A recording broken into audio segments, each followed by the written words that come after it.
Bacterial genome अपने आप को इस तरह से ऑर्गेनाइज करता है कि एक जैसे काम करने वाले जो जीन्स हैं वो एक ग्रुप बना लेते हैं।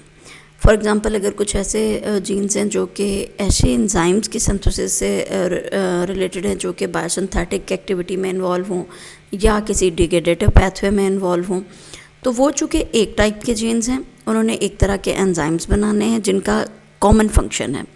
सो क्या होगा कि ऐसे जीन्स आपस में एक ग्रुप बना लेंगे और उसकी रेगुलेशन जो है वो एक यूनिट के तौर पे होगी और इसी को हम ओपेरॉन कहते हैं। गोया ओपेरॉन एक ऐसा फंक्शनिंग यूनिट होता है जिसमें बहुत सारे जीन्स इकट्ठे हों और उनका जो कंट्रोल है वो एक ही प्रमोटर के अंडर हो। वैसे हम जानते हैं कि जीनोमिक डीएनए में मोस्टली जब भी कोई जीन ट्रांसक्राइब होना है तो उसके स्टार्ट पे एक प्रमोटर मौजूद होता है, लेकिन अगर ऐसा नहीं हो रहा और क्लस्टर ऑफ जीन्स हैं और वो एक ही सिंगल प्रमोटर के कंट्रोल के अंडर काम कर रहा है और वो सारे के सारे जीन्स जो हैं जीनोमिक डीएनए का हिस्सा हैं, तो उसको हम ओपेरॉन कहेंगे। अब ओपेरॉन के केस में क्या होता है कि जितने भी जीन्स एक ओपेरॉन का हिस्सा होते हैं वो अगर अपने आप को एक्सप्रेस करेंगे तो एक साथ करेंगे और अगर एक्सप्रेस नहीं करेंगे तो इकट्ठे सबका ही एक्सप्रेशन जो है वो नहीं हो रहा होगा। ओपेरॉन जब ट्रांसक्राइब होता है तो ये पॉलीसिस्ट्रॉनिक एमआरएनए बनाता है जो कि एक्टिवेट भी हो सकता है और रिप्रेस भी हो सकता है। अगर हम बात करें कि ओपेरॉन के रीजन्स कौन कौन से हैं, तो इसके दो मेन रीजन्स हैं। एक रीजन जो है वो स्ट्रक्चरल जीन्स पे मुश्तमिल होता है और दूसरा हिस्सा जो है वो रेगुलेटरी जीन्स पे।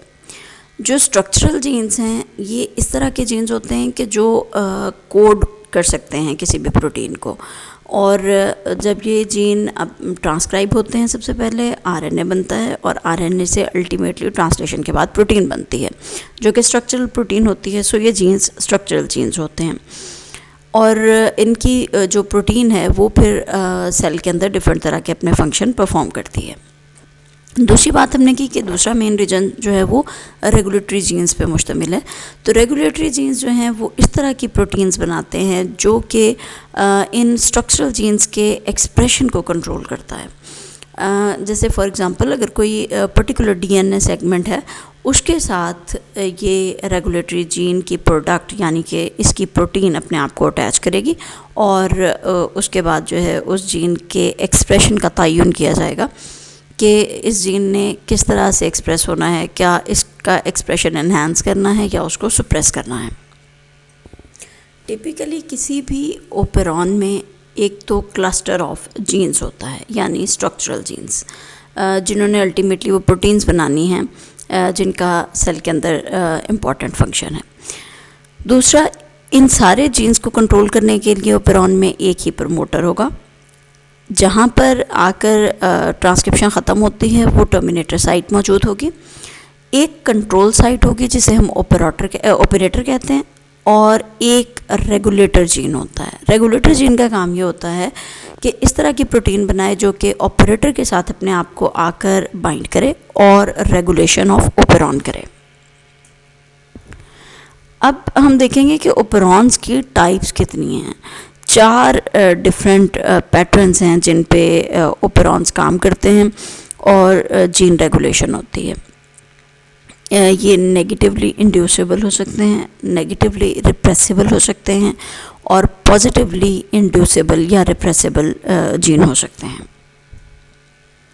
सबसे पहले हम देखेंगे कि नेगेटिवली कंट्रोल्ड और इंड्यूसेबल ओपेरॉन किस टाइप का होता है। इस तरह के जो ओपेरॉन्स होते हैं जो नेगेटिवली कंट्रोल्ड होते हैं और इंड्यूसेबल होते हैं, ये नॉर्मली ट्रांसक्रिप्शन करते हैं। बिल्कुल नॉर्मल तरीके से इनमें ट्रांसक्रिप्शन होगी क्योंकि एक स्पेसिफिक रिप्रेसर प्रोटीन है जो कि आके ऑपरेटर रीजन के साथ बाइंड कर जाएगी और इस ओपेरॉन की जो रेगुलेशन है इसको किया जाएगा। इंडक्शन इसमें किस तरह से होगी, जब एक इंड्यूसर आएगा और आके रिप्रेसर के साथ बाइंड कर जाएगा।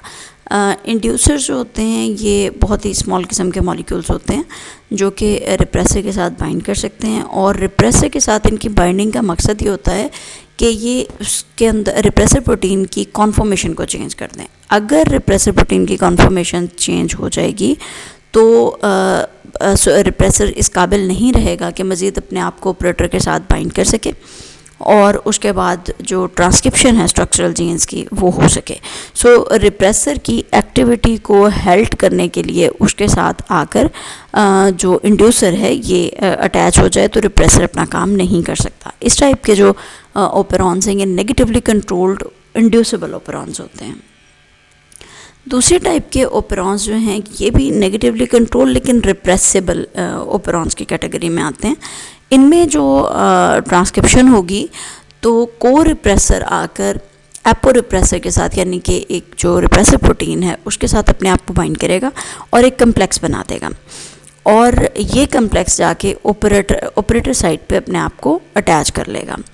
ऑपरेटर पे अटैच होने से क्या होता है कि ट्रांसक्रिप्शन इनहिबिट हो जाती है। जब ट्रांसक्रिप्शन को रोकना होता है, उसको इनहिबिट करना होता है, तब ये स्ट्रेटजी इन ऑपरॉन्स में होती है कि जो रिप्रेसर है वो को रिप्रेसर के साथ बाइंड करेगा और ये कम्प्लेक्स जाके ऑपरेटर साइड पे बाइंड कर जाएगा जिसकी वजह से ट्रांसक्रिप्शन रुक जाएगी। पॉजिटिवली कंट्रोल्ड इंड्यूसिबल ऑपरॉन्स तब एक्टिवेट होते हैं जब को एक्टिवेटर आकर एपो एक्टिवेटर के साथ अपने आप को अटैच कर लेता है। अब जो को एक्टिवेटर है ये भी एक स्मॉल मॉलिक्यूल होता है और एपो एक्टिवेटर जो है ये एक प्रोटीन है जिसके साथ आकर ये अपने आप को अटैच करेगा और इसकी कॉन्फॉर्मेशन में तब्दीली ले आएगा। अब जो कॉन्फॉर्मेशनल चेंज है ये किसी भी एक्टिवेटर को इस काबिल बना देगी कि ये कम्प्लेक्स जाकर ओपेरॉन के नज़दीक ही अपनी प्रॉपर साइट पे अपने आप को प्लेस कर सके और ट्रांसक्रिप्शन को इनिशिएट किया जा सके। पॉजिटिवली कंट्रोल्ड रिप्रेसिबल ओपेरॉन्स के केस में क्या होता है कि जो एक्टिवेटर प्रोटीन्स हैं वो ऑपरेटर के साथ आकर अपने आप को नॉर्मली ही बाइंड करती हैं। जब को रिप्रेसर आकर एक्टिवेटर के साथ बाइंड करता है तो उसकी वजह से डीएनए के साथ इसकी बाइंडिंग नहीं हो पाती क्योंकि एक्टिवेटर जो है वो को रिप्रेसर के साथ बाइंड कर चुका होता है और इस तरह से ना तो एक्टिवेशन हो सकती है, एक्टिवेटर का जो काम है वो हेल्प हो जाता है और ट्रांसक्रिप्शन भी सिस्टम में नहीं चल सकती। सो ट्रांसक्रिप्शन भी रुक जाती है।